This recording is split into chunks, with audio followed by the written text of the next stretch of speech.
Hello everybody. GWater is a pretty laggy add-on. I have a pretty decent PC, GTX 970 with i7 4th gen CPU, and my frame rate decreases a lot when I look at a ton of particles. This is because the source renderer was not optimized to render this much stuff in real time.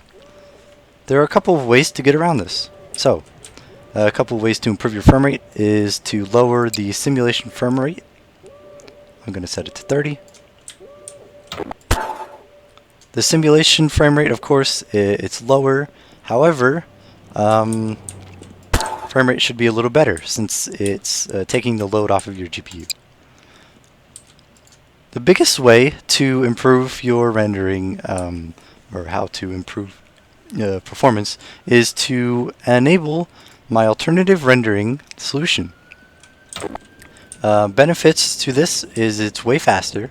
As you can see, my frame rate is pretty much perfect, and you can set the color, but the downside is you can set the color to there are no multiple colors, so that's the only downside. Now, there is a console command that I've added called alternative rendering refresh rate, and this changes how often the mesh is updated. So as you can see, the mesh is being updated pretty infrequently because of the alternative rendering. And if I set this to, however, if I set this to a lower value, such as 0.1, you can see that my frame rate has improved a lot because it's not rendering the mesh as many times per frame. Or it's not recalculating the mesh every time per frame.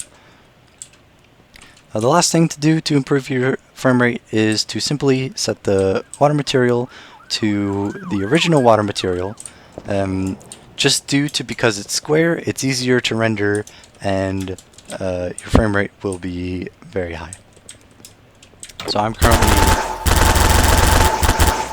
I'm rendering maximum particles right now at 120 FPS.